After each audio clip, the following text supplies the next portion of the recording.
Okay, brothers and sisters, why do I want to talk about heaven today? Heaven is called saga.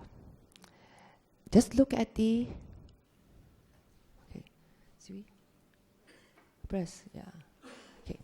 The gradual training by Buddha to the lay people. He says that you need to know about all these 6. You start with giving, that's dana. I've given a talk on dana. I've told all that is important when you start. You need to be able to give. Because when you give, what you are doing is for that moment of giving, you are giving away the selfish quality in you. Then you don't cling on to material possessions, to goods, then slowly to views, sensual pleasure. Then you slowly can give up unskillful thinking, unskillful thoughts, actions and speech. Letting go. You're training yourself in letting go. Then on morality. I think on morality, everybody has no problem. Then he says you need to know about heaven, and that is saga. And that's the reason why I've decided to talk about this today. Brothers and sisters, what is heaven? Many people think of heaven as people there wear white, a lot of clouds, probably some music, because of this Hollywood conception of what heaven is. People wanting to go to heaven will kill because they feel that God asked them to kill for a particular religion because after death, you're assured you go to heaven. And people associate heaven with there being a God. Some religions say that, look, you want to go to heaven, you believe me. You believe me, you accept me in your life, you have no problem, you go to heaven. So people do a lot of things to go to heaven. Then nobody wants to go to hell, right? And what is hell? The concept of hell is that you have the devil there. You have God up there, you have the devil below. And this devil, usually red in color and fierce looking and with horns. And this devil is going to punish you when you're in hell. So this is the concept of most people's thinking of heaven and hell. But what exactly is hell?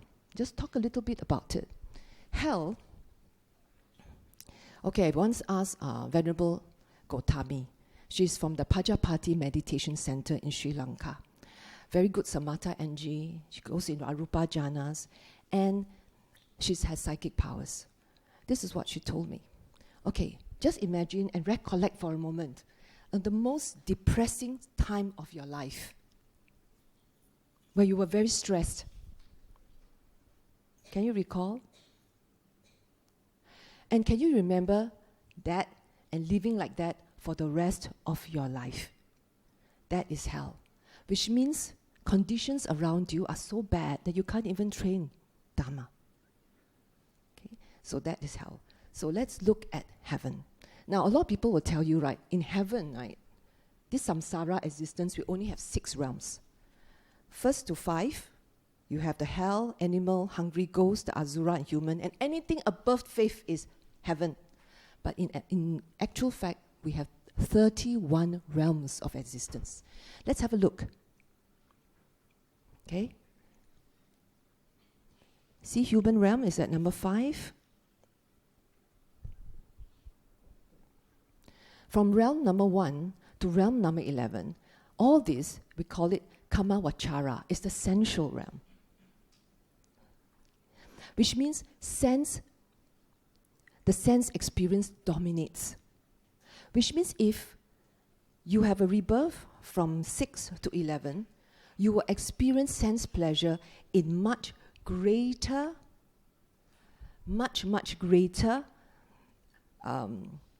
abundance than the human realm. So can you imagine if right now you have sensual gratification when you eat something, you feel delight. So when you're in a heavenly realm, when you eat something, you have more delight. Okay? Some of you will be wondering, what kind of mental state will get me up there and what kind of mental state will propel me downwards? Now, if you look at hell, all right, I think everybody know lah, keep your precept, don't kill, don't have aversion. It's a very negative state of mind, very dark, very heavy. Can you imagine what kind of mental state leads you to kill someone? All right, do bad. You wish people harm. You cause harm to others, you cause harm to yourself. That kind of heavy mental energy gives you go to hell. For animal, it's normally lazy mind, a lot of sloth, very lazy, but a bit dull mental state. Hungry ghost, you have a lot of attachment, okay? This one cannot let go, that one cannot let go, worry about family, worry about money, worry about relatives, children. At the moment of death, you have a lot of attachment, you go to the hungry ghost realm. Asuras, a lot of uncertainty, all right? A lot of doubt, a lot of uncertainty. And then, of course, we are in the human realm. Okay, I'll elaborate a bit more. 6 and 11. To go there, it's very simple. All you need to do is avoid evil, do good. Right, brothers and sisters? The teachings of all Sammasambuddha say, avoid evil, do good, and purify the mind. So all you need to do, don't care about purification of the mind. You just avoid evil and do good. It will be realm number 6 to realm number 11. Okay, I'm going to do some extracts from the Dana Sutta. All right, those who attended the talk on Dana Sutta, I have read this part before. Just, MJ, can you help me read this part? Yeah. He gives his gift, food, drink, clothing, a vehicle, a garland, perfume and ointment, bedding, shelter and a lamp, to a priest or contemplative. What do you think, Sariputta? Might a person give such a gift as this? Seeking his own profit with a mind attached to the reward, seeking to store up for himself with the thought, I'll enjoy this after death. Realm of the Four Kings. Next. This was given in the past, done in the past by my father and grandfather. It would not be right for me to let this old family custom be discontinued. This kind of motivation, realm of the Yama gods, realm 8. Well off, they are not well off. It would not be right for me, being well off, not to give a gift to those who are not well off. Just as there are great sacrifices of the sages of the past, Ataka, Wamaka, Wamadewa, in the same way will this be my distribution of gifts.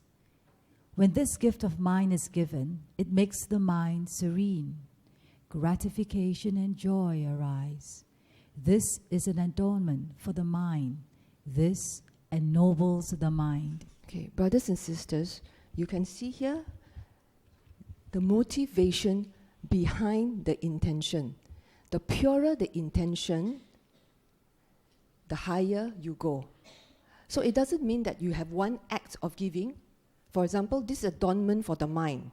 This ennobles the mind. One act of giving that is pure giving, straight away you go to realm 12. It doesn't mean that. What Buddha is doing is giving an example to show if this is your natural, habitual tendency of the mind. Okay? You are a person with good intention. You give happily. What will happen is that upon death, this is your habitual karma. You will therefore go up to the central realm. Okay, everybody clear? I examine a bit more of heaven. Next, realm number 12 onwards, this is the Rupa Vachara form realm. You take a bit a while to study this.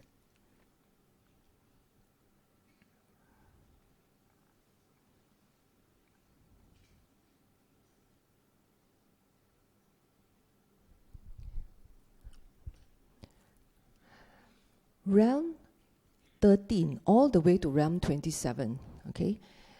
The beings here are called Brahmas, right? The Devas usually refer to those beings in realm number 6 to realm number 11. But when we chant, we give merits to the Devas. We actually give merits to everybody up there, okay? But normally we say Brahmas, you know, they comes from the form realm.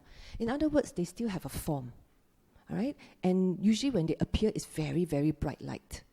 Now, the Brahmas, to come here, your mind needs to be in the sublime state. What's sublime? Sublime is between good and pure. What are the 4 sublime states? The Brahma Vihara states of mind: loving kindness, compassion, appreciative joy, and equanimity. So the mental state is very light. The consciousness is very light. It's calm, contented, and normally to get this kind of mental states, you need mental cultivation.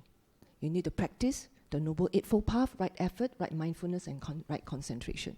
Because if you have loving kindness, you're talking about having no anger. You have compassion, you have no cruelty. You have appreciative joy, you have no jealousy. And you have no restlessness. It's a very calm, comfortable, clean state of mind. This is here. You heard of the pure abodes? Pure land, the pure land practice. When they practice, they do a lot. Their meditation retreat is about chanting. They will chant Om Panim Padme Hum, or they chant something else. The whole intention of chanting is to purify the mind, so the mind comes down to a level that is so light and so clean, because they want to come to realm number 23 to 27. So realm 23 to 27 is called the pure abodes.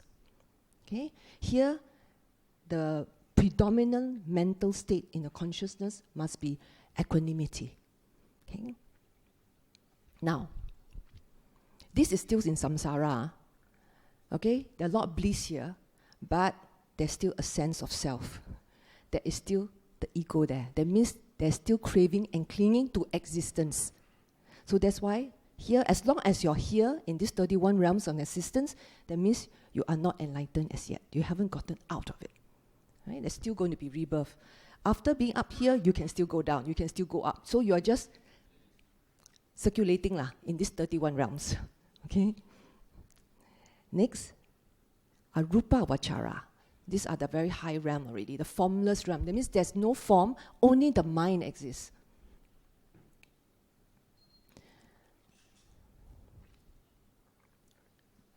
Now, I've explained in brief, that's all you need to know. No need to know in much detail, but if you want, you can look at two suttas, the Saliyaka Sutta and the Mahasihanada Sutta. And those who study the Abhidhamma is also in there. Right? Now, I think the next question people want to know about heaven is there a God in heaven? Why is this conception of a creator God? How did it happen? Now, in the sutta, Buddha talked about the creator God. MJ. There comes a time, bhikkhus, when after the lapse of a long period, this world contracts, disintegrates. While the world is contracting, beings for the most part are reborn in the Abhasara Brahma world, where they dwell, mind-made, feeding on rapture, self-luminous, moving through the air, abiding in glory, and they continue thus for a long, long period of time. And there is this being, a Brahma, called Mahabrahma, the great Brahma. He was one of the first. And he was in this realm, and he started to wish for company. And of course, you see, beings will circulate in the 31 realms of existence, and then shortly thereafter, other beings, Abra Brahmas, will join him. And this is what was in his mind. Thereupon the being who arose there first thinks to himself, I am Brahma, the great Brahma, the vanquisher, the unvanquished, the universal seer, the wielder of power, the Lord, the maker, the creator, the supreme being, the ordiner, the almighty, the father of all that are and are to be. Next slide. Okay, I pause here. Remember I told you, when you're in the Brahma, right, well, you still have ego, right? You still have craving and clinging to the sense of self. That's why you're still not enlightened. So because he has a lot of power, he's a very Mahabrahma, he has power, so that's what he thinks about himself. And then when other beings start joining him there. And these beings, having been created by me, what is the reason? Because first I made the wish, that other beings might come to this place. And after I made this resolution, now these beings have come. Okay. There is a Miami scholar called Lady Sayadaw. He wrote a chapter on Mahabrahma.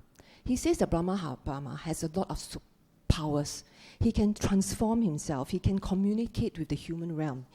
He can, he will appear in a form that, can you imagine 2,500 years ago? You have someone coming from the top up there in bright light and communicating with you, don't you think he's a creator God? Now, but this Venerable Sayadaw says he has limitations in his power. First and foremost, he cannot stop old age, disease, and death, aging and death. Second, he cannot change the karmic cause and effect. He can't change that. Right? And third, he cannot create another beings. So can you imagine? And he cannot, fourthly, he cannot, just because you believe in him, upon your death, he brings you up to the Brahma world. He can't, because he can't change your karma. So you understand now that there is no creator God in heaven. So the next question is, how happy will I be in heaven? Is it any different from being here in the human realm? Okay, there's a sutta on it. Let's have a look. Suppose that a universal monarch possessed the 7 treasures and 4 forms of prowess. 1. An ideal wheel. 2. An ideal jewel. 3. An ideal elephant. 4. An ideal horse. 5. An ideal wife. 6. An ideal steward. 7. An ideal counselor.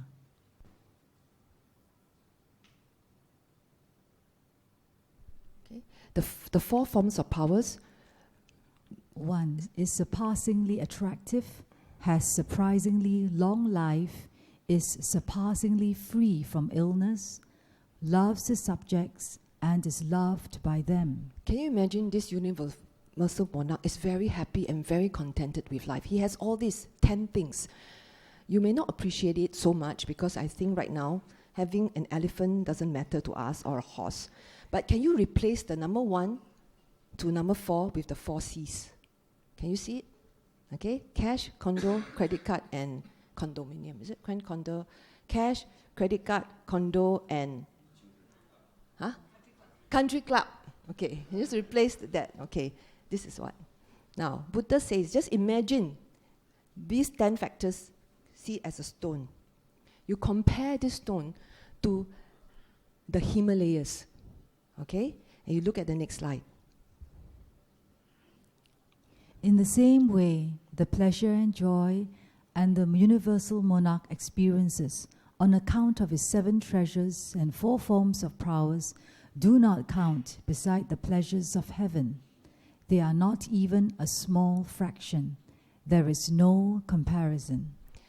In other words, there's a lot of bliss and happiness in heaven. Okay, that's why everybody should aspire upon death. I either get enlightened, if not, to go to heaven. All right, now my next question is, does it mean if I just do good, that means I just don't practice, don't learn, don't practice, don't have any realization, I just live life, 潇洒潇洒, that means I just 随缘, I just do good. I don't devote my life to being good, I just do good. Does that mean I automatically will go to heaven? Okay, let's look at the story of Queen Malika. Okay, now Queen Malika is a very devout supporter of the Buddha and the Sangha. She even built an ebony-lined hall for the Sangha so they could give discourses to the lay people. A lot of dana.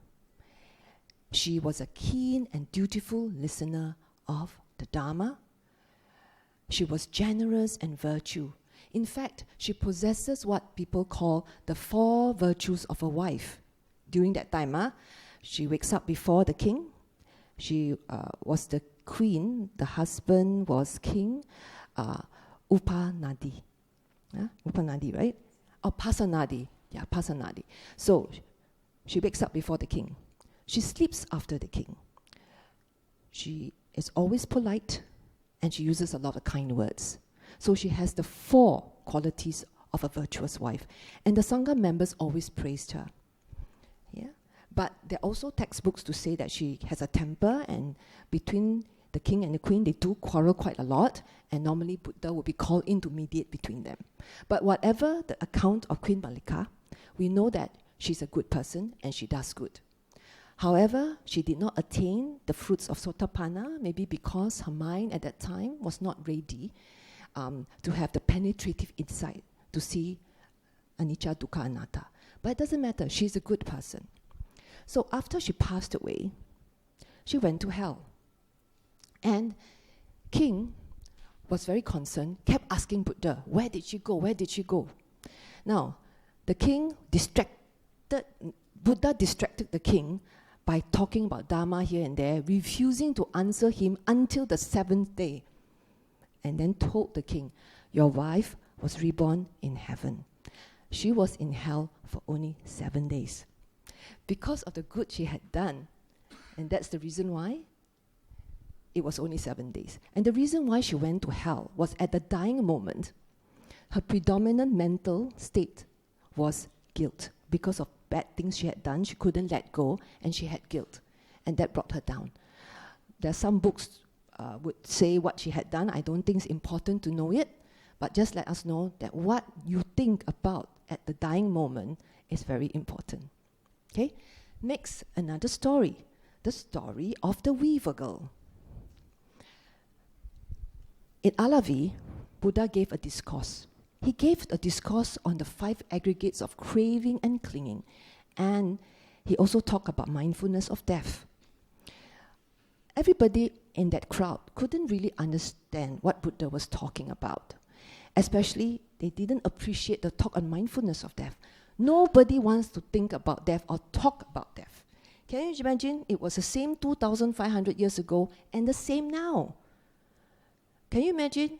You look at cars. Have you ever found a car plate number with 4444? Or condominium 04-44? Nobody wants to buy because nobody wants to think about death. But this girl, the weaver girl, she understood where Buddha was coming from. She knew. Now, 3 years later, Buddha came back to Alavi to give another discourse because Buddha knew that that girl was going to die. Okay, and wanted to prepare her mind and gave another discourse. And she got it. She understood anicca. Now, this was what Buddha asked her. And she answered, from where do you come? She said, I do not know. Where are you going? I do not know. Do you not know? I know. Do you know? I do not know. Okay, what exactly did Buddha ask? Okay, essentially, from where did you come when you were reborn here? That was her answer. The second question was, when you pass away, where will you be reborn? Third question, do you not know that you will surely die? I know. Do you know when you will die? I do not know. You see, the weaver girl understood that life is impermanent. Death can happen anytime. She was ready for death. She was not afraid of death. She knew about the impermanent nature of this body. It will fade, aging. Every day we're aging, and one day we'll die. And this story of the weaver girl led Buddha to a quote that you can find in a Dhammapada. This is the quote. This world is indeed blind. Few are those who deeply see. Like birds escaping from a net, few will go to heaven. Now, don't be too disheartened by the few will go to heaven, okay? No, you know the Dhamma, right? You know what is the concept of letting go, right? You know that when you're angry, you have greed, you have hatred, and you have aversion of any kind, is you are suffering.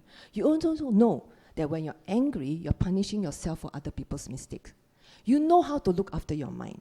So you should make sure you are those few, okay? Because you know the Dhamma. Now, the next question in my heaven talk is, then how do I practice to ensure I go to heaven? Correct? So if you say you don't just practice is important. And Buddha gave us the formula. Now, let's look at this. Next slide. Mindfulness of death, when developed and pursued, is of great fruit and great benefit. It gains a footing in the deathless, has the deathless as its final end. Therefore, you should develop mindfulness of death. Maranasati Sutta. Now, mindfulness of death means this. It's okay to think about death and to prepare for death and to know that you can die anytime. Accept it. Let's say, for example, somebody healthy, young, and next day something happened and you die and you know you're dying. You accept it and find peace and come to peace with death. You don't say, how come I'm dying now? I haven't done this, I haven't done that. Why me? Why me? And you start having all this aversion. That's bad. Mindful of death and accept it. We have died many times before already, brothers and sisters. It's just one more time. And when you're mindful of death, you will have no fear. You will have acceptance. It's easier to die. So like Queen Malika, right? Moral of the story is when we die happily. Okay? So this is important to be mindful. When you're of old age, you have sickness, try to settle your, what you call, the mundane concerns. Like my jewelry, I want to give to my children, give now. Your assets, give now. Just let go. And get assurances from your children that they will take care of your wife or your husband. Get rid of all your concerns. No? Don't at your dying moment quite think of famous last words. No need. Okay? Be accepting of death there, be peaceful. Okay. Mindfulness of death is one thing. Next, as practitioner, we also must do contemplation of death. So how do we do contemplation? There are 4 protective contemplations for death. The qualities of the Buddha. When you meditate, you think about the good qualities of the Buddha. Your mind is peaceful.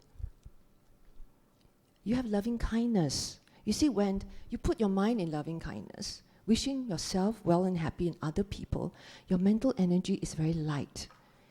It's very calm. And you contemplate on death. Nobody likes to do this. And normally the most common thing is we contemplate on the 32 parts of the body, loathsomeness of the body. So for a lot of meditation classes, what usually the mentor will do is to do meditation on the 32 parts of the body. So you won't be too attached to the body. You see the body, when you calm your mind down into, for example, very, very quiet, your consciousness is there, very aware, then you start thinking, fingernails, earth element. It's not I, it's not mine, it's not self. Anicca in nature, let go, let go. The hair, the skin is just made of earth element. Your bowel, liquid element. So you do this.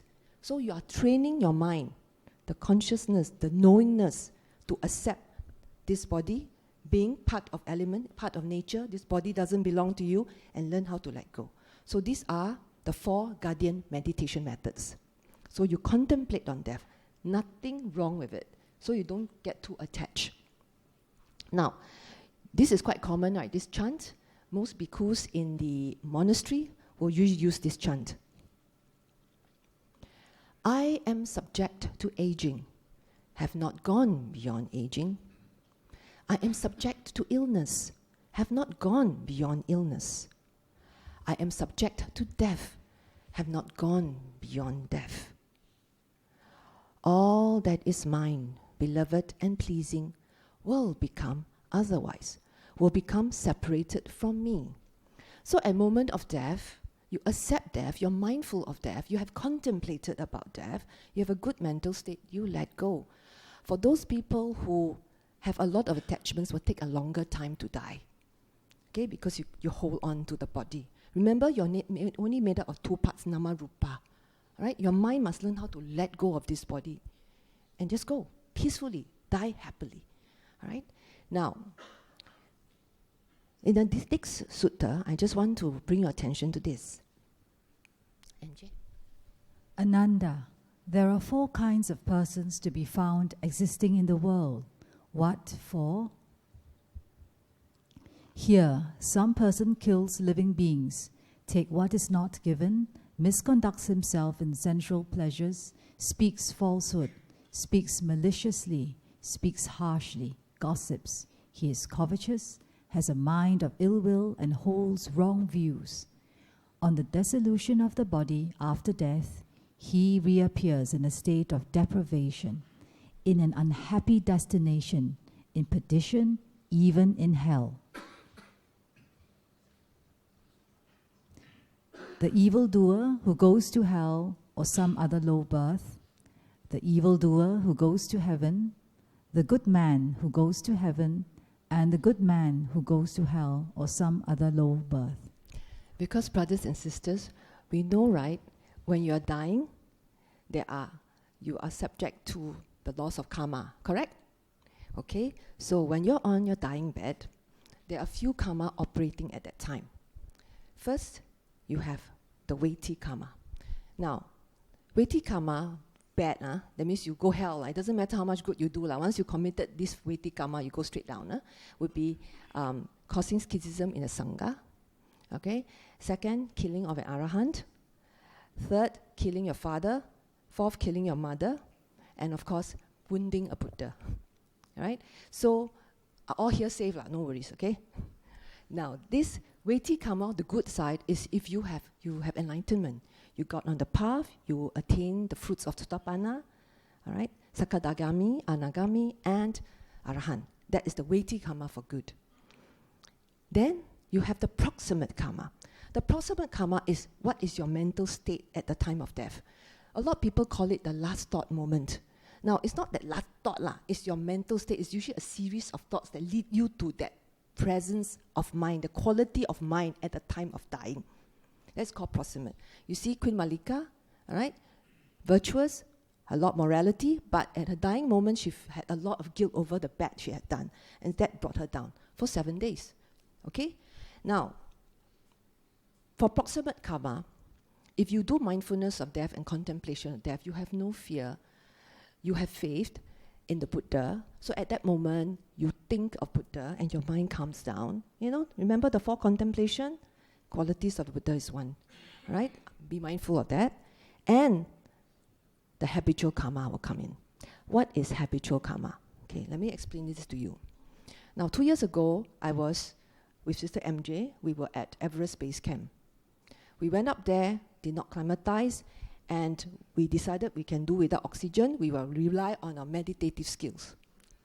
So we're inside the base camp, and we meditated for a couple of hours. But the body started to break down from lack of oxygen. And I tell you, I knew now then death is suffering. There's a lot of suffering. It was nauseating, and we were both like, oh, wow, we can't hold it anymore, and then we cry out for oxygen. Now, it's just to help us in our own practice. It was bad. When the body starts to break down, it affects the mind. Now, when that happens, what can you rely on? Sometimes, if you think of Buddha, you may be shaken, you think it's so easy, think of Buddha, die peacefully and go up. No, your mind may be shaken. So what would you rely on? Your habitual karma, isn't it? What is your habitual instinct of the mind? If your habitual instinct of the mind is one that is equanimous, one that is with loving kindness, one that is very in peace with yourself and the world, what will happen is you rely on your instinct already. All your past thoughts that come in will be good, is it not? So that is important that we have to look at our daily practice in life. Do we have aversion? Do we have greed? Do we do anything to harm ourselves or others? Or we are forgiving? We wish everyone well and happy. Because what you hold in your mind, brothers and sisters, on a consistent basis is what makes you you. And what you hold in your mind forms the character of you. Is it not? And that becomes a habit. So that's why Buddha says practice is important. You can't just say, I want to do good. Make sure what you think result in 2 things, right? What you say and how you act. Make sure they're all consistent. Here, according to the teachings of Buddhism, as preserved in the scriptures, past and future lives, heaven and hell, do exist. Okay, if any of you are in doubt, I do understand, because you need to have direct knowledge of heaven and hell, because I can't say what heaven is really like safe from what I read from the suttas. But for those who have psychic powers, some bhikkhus who have gone into rupa jhanas, they do have contact with beings from the other existence. So heaven and hell do exist. Upon death, two things happen, we know. On the breaking up of the body, he goes to the nether worlds, a woeful state. That's hell. At death, on the breaking up of the body, he goes to a pleasant world, and that is heaven. You must understand that you don't have a God there to tell you where you're going. We take comfort in the knowledge that we are the master of our own karma. We are the master of our mind. We decide where we want to go, and we practice and make sure we go there. And besides, Buddha gave you the formula. It's not as if he left you out in the cold. The fruits of karma in the present life are given priority. Results in an afterlife are usually mentioned to show the relationship between karma and rebirth. Now, what happens in this life is important. What you do now is important. Don't, if anything goes wrong, start blaming the past. Okay, oh, last time. And then you have resistance, you have aversion, you're not contented. What you do now is important. Look after this life and look after your mental state in this life. And karma results proceed according to causes. Know about cause and effect. Karma vipaka, cause and effect. Understand that your relationship with the future life is very much dependent on now, and take comfort in knowing that. Right? Let's say, for example, you have doubt. I don't believe there's an afterlife.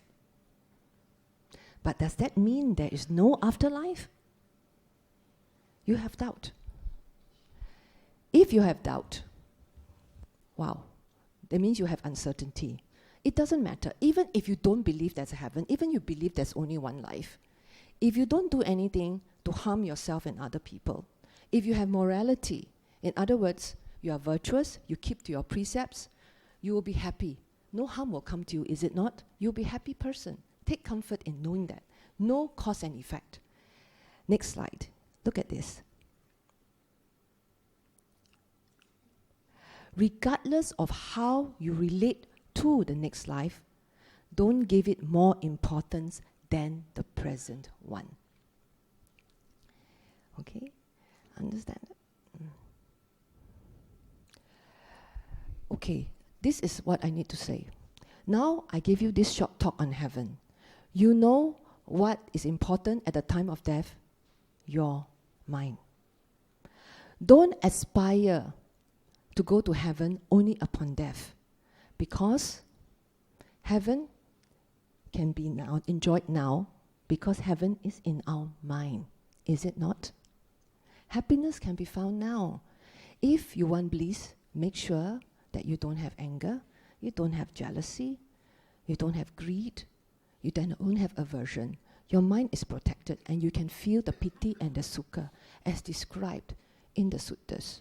So, know about heaven. Know that heavenly state is about the consciousness at the point of death, your habitual mental state, and you can cultivate it even now. Heaven can be with you in this life now. Now, what I will do is I'll leave you a quote from Ajahn Jayasaro. This is what he says.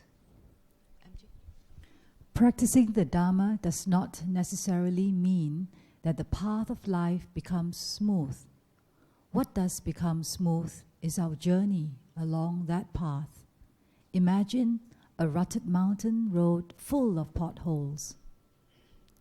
Now, imagine the difference between traveling along that road in an old truck with no suspension and an air-conditioned SUV. It is the vehicle that matters, and the most important vehicle we have is our mind. Okay, we look after this mind. That's the reason why in the Noble Eightfold Path, Buddha says, You have right mindfulness, right effort, right mindfulness, right concentration. Besides panya, sila, you have samadhi. Practice meditation. Even if it's of a short time a day, very aware of your mental states. Because when you do concentration meditation, your mindfulness will improve in a daily basis. And when your mindfulness is improved, you'll be able to know when your mind falls into a bad state very quickly. And you can arrest it. Because mind consists of thoughts. And in a normal human mind, thoughts come, thoughts go very, very fast. And most people just live life in accordance with the impact the thoughts have on your mind.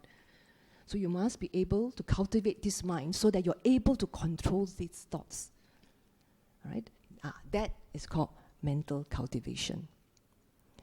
Now, even if, let's say, for example, don't have fear, okay? Even say, example, you just go to hell or go to the one of the lower realms, okay? Ajahn Chah did say in his book that it doesn't matter if you go down to the ghost realm or whatever realm. You just accept it, be happy with it, be there, and then sit it out, let the bad karma pass away, and then you go up again. Because we're all here, in 31 rounds of existence, going up, going down, going up, going down. All right? But at least you know.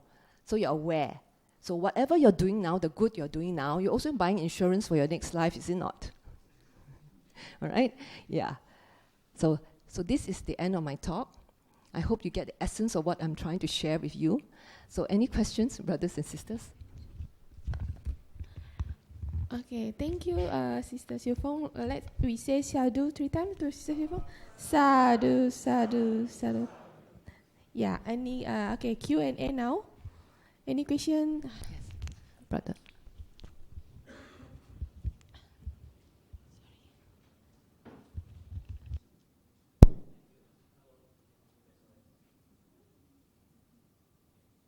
I hope it's okay now.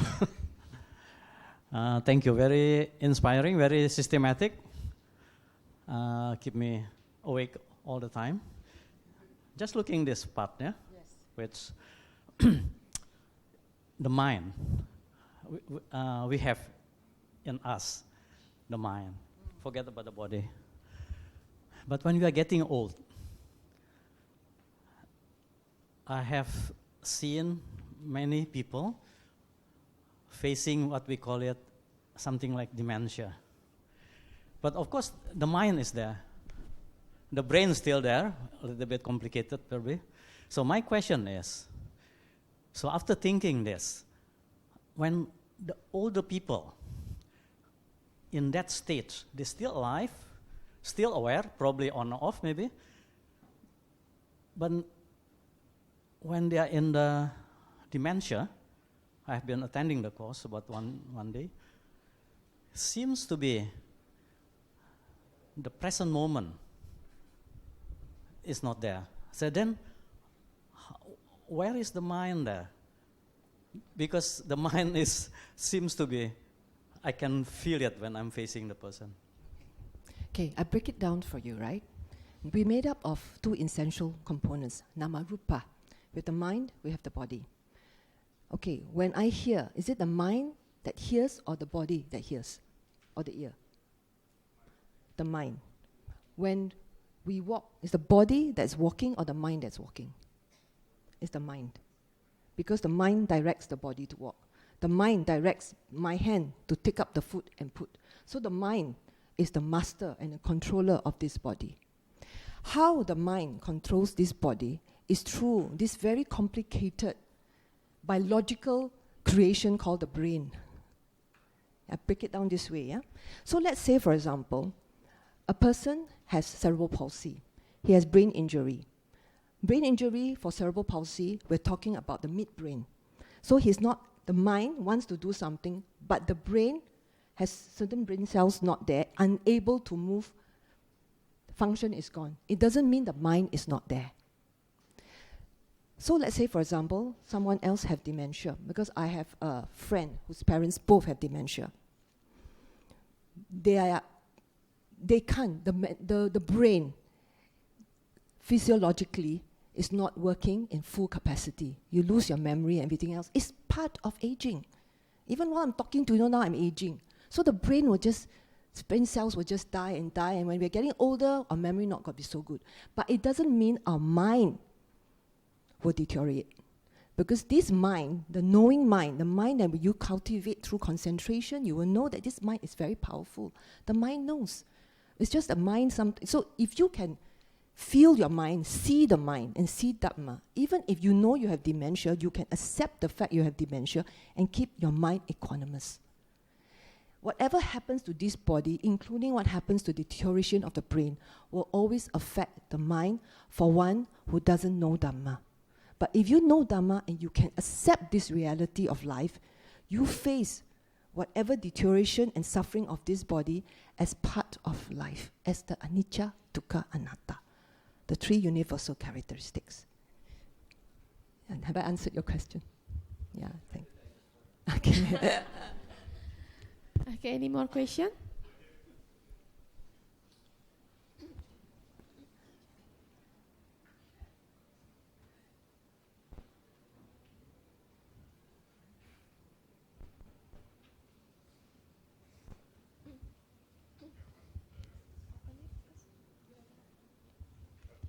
Hello. Yeah. One theoretical question, sir. I think you mentioned that heaven, but there's no creator God. And then when the Buddha was asked about the origin of the universe and when do we get into the samsaric cycle, his answer was not worth going back because it had no purpose. My question is, why didn't he go back?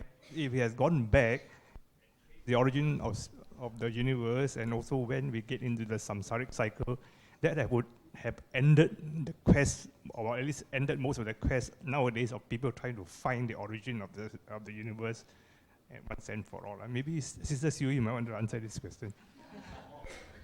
No, you want to answer? Okay.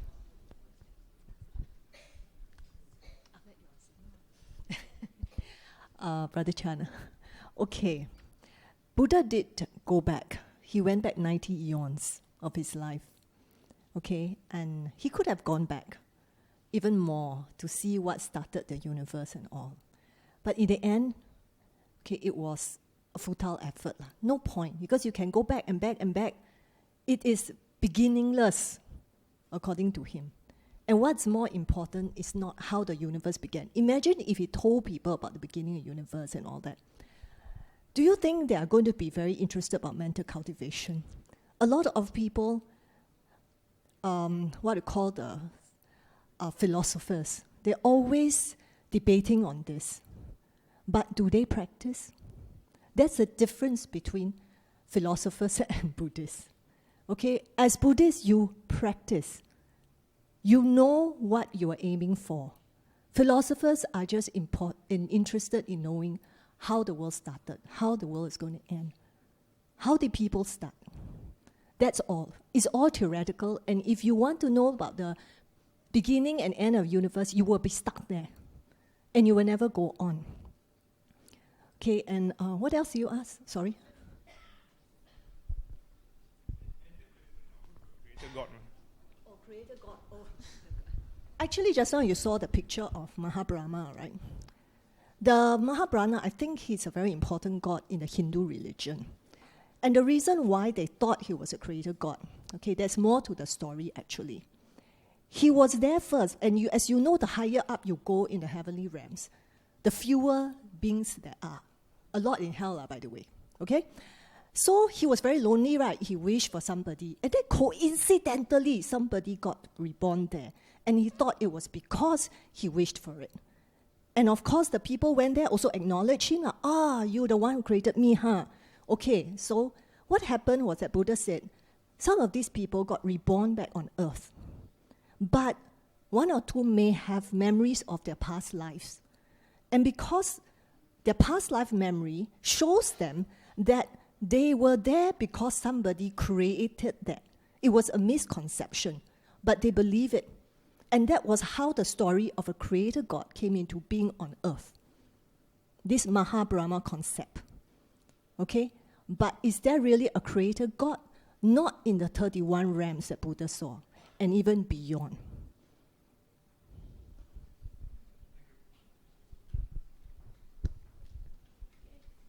Okay, any more question?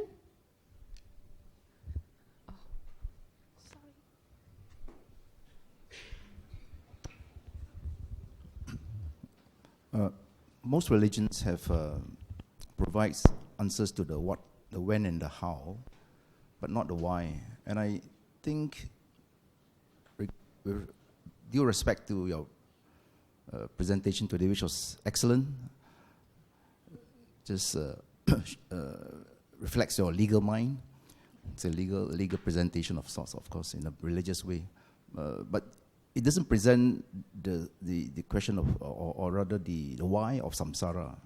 Of course, various people have asked that question, and I think perhaps in the sutta, the Buddha have also said it doesn't really matter, right? Why do you need to know this? But obviously, the question still stands, right? Whether we want to answer or not, the why samsara? So that's really what puzzles me sometimes. Thanks. Yes. To me, is this. Buddha's teachings is basically to help you overcome suffering and let you experience the unconditioned happiness that comes from a very quiet, peaceful mind. So he gives you the formula, and he feels that knowing so much doesn't help.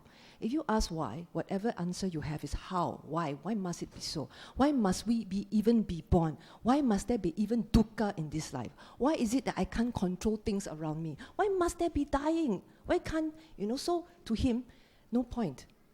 Because if there's no creator God, nobody created you, you are essentially just a consciousness. You are just mental energy lah. That's what he's telling you. All right? You are just, if you meditate and you go into samadhi, you will start feeling your mind and realize that this is just energy. And how did it come about? Sometimes scientists also cannot tell the beginning of universe. So Buddha didn't think that it was necessary to help beings get enlightened. That's why, maybe that's the reason why he didn't want to expound too much on it. You must remember 2,500 years ago, it was very difficult for Buddha to expound the Dharma because the concept of soul, atta, is so great. His teachings was totally something new. It was very hard for the people then to accept it. Can you imagine that time? They make sacrifices in religion by killing a lot of animals. They sacrifice human beings to please the God. The concept of God is so imbued in their culture that by introducing and telling people too much about the beginning, the whys, the whence forth, Dharma is lost. So he says, I tell you what you need to know, you practice this, you will feel this. Yes. Yeah. All right, any more questions?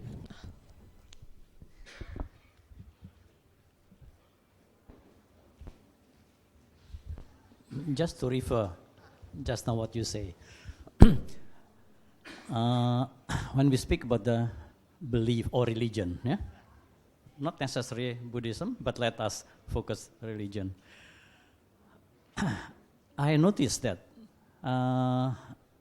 in the world, there's places where the people not so religious seems to be all right.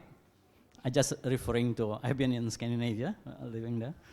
But then if I refer to Asia in general, they are more religious. Mm-hmm. I'm not talking about Buddhist or it doesn't matter, yeah? We call it religious. But why, my question is, why in the society with the religion, they're more undesired situation happen? They're supposed to be religious, yeah? Okay. If you have a religion, like a Buddhist, are you a practicing Buddhist or not? If you're Christian, are you a practicing Christian or are you a practicing Hindu? You see, in this world that we live in, practice religion can be difficult because the concept of happiness has changed. I'm only happy if I have a career. I will only be happy if I'm successful. I'm only happy if I have a good marriage. I'm only happy if my children do very well in O-levels and A-levels. So the happiness of this mundane world that we have now is a lot of craving and clinging to a lot of views, a lot of perception. We have wars as a result of differences in opinion and views. So to me, it's the world that we lived in, this sense world that we live in, makes it difficult for practice. because of the concept of happiness. So people live in this world, care about what people think. The definition of happiness takes a totally different slant. If you tell someone, renounce, they look at you, you xiao or what renounce? Renunciation means sometimes you need to exercise sense restraint. You exercise restraint by not indulging in sensual delight. Because the moment you indulge in sensual delight, you tell me your mind can be quiet or not. Right now, the mind very noisy, you know. iPad, TV, entertainment all around you. Everywhere you go, Saturday and Sunday, you go to a restaurant. One whole family sit there, 4 will be on Instagram. Seriously, I put anybody, a 21-year-old, I say you go into the room. No TV, no radio, no iPad, no phone, no newspaper, nothing. Just a chair, sit in there and close him there for 1 hour. He will go mad. That is the reality of life right now. So pat yourself in the back that you're still learning Dhamma, wanting to know Dhamma. Understand that this mind is a very, very busy mind. Every day, 50,000 to 80,000 thoughts. How to quieten it down? The more quiet your mind is, the more contentment you feel. You cultivate this mind so that your mind is able to control thoughts that come and go. Let go, let go. You train. That's why in Buddha's gradual training, he tells you, you start with dana. You start about giving. When you give money, $1, $1.50, you take away the selfish quality in you. You train with dana, then you train in morality. When you have morality, you have this great sense of self-respect and trust. And this self-respect gives you that peace that you want. You know about heaven, then you go on to renunciation and the rest. My future talks, I will touch on one by one. Okay? So that is reason why it's hard. It's because of the world that we live in. It really depends on individuals already lah. I hope I answered you. Okay, thanks. Okay, maybe one last more question.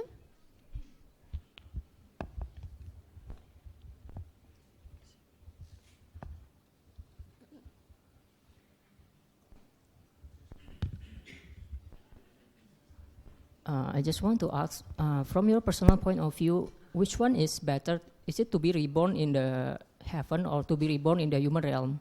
Thank you. In my view, okay, this is my personal view, Nia. If I want to have a rebirth, I would like to be born in realm 12 and above. If I'm reborn in realm 6 to 11, harder to practice Dhamma. Can you imagine your sense experience is so acute and so much in abundance? A bit hard to train the mind. Remember the 5 hindrances to mental cultivation? What are the 5 hindrances? The first hindrance to mental cultivation, according to Buddha, is sense desire. Can you imagine you are bombarded with all your sense pleasure, sense desires, and you have so much gratification from sense delight? How to train? So my personal view, I'd rather be in human realm or realm 12 and above. Okay, I've answered. Okay, thank you, Sister Siew Fong. Once again, may we say again 3 sadhu to Sister Siew Fong. Sadhu, sadhu, sadhu. Thank you for her spending. So before